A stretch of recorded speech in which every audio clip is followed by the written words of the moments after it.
The real problem of humanity is the following. We have Paleolithic emotions, medieval institutions, and godlike technology.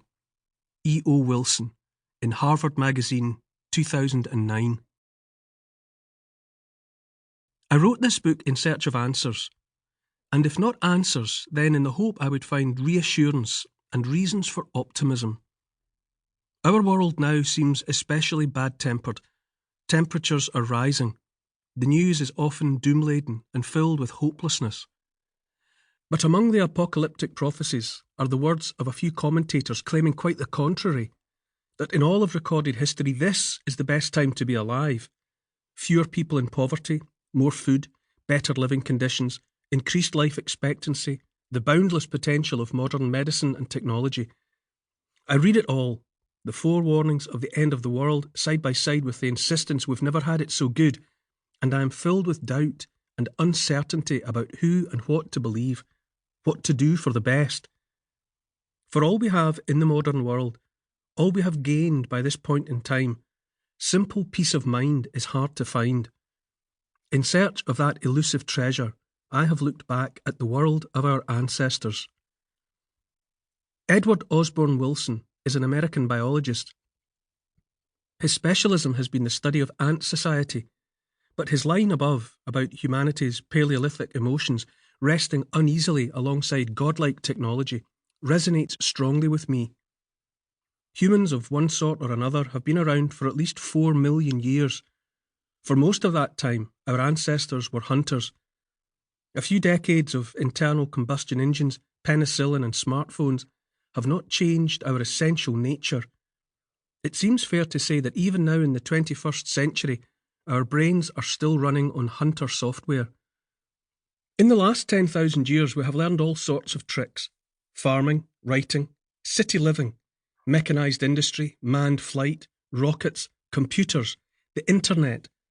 But as hunters, we're always looking for more, something else, things we need and that we might make use of. We can't help looking, hunting. Over the last few centuries, a tiny minority of men and women have learned to think like scientists, and it is scientific thinking that has enabled all the wondrous advances that have made possible the modern world and improved the lives of billions of people. But in spite of all those steps forward, the Western world is home to many unhappy people, depressed, stressed, lonely, self-loathing, self-doubting, even hopeless and nihilistic. Scientists have explained much of the what, how, where, and when of the universe. But what science cannot do, or has not done so far, is tell us how to be alive in the world, why to be alive in the world. Science tells us what life is, not what it's for.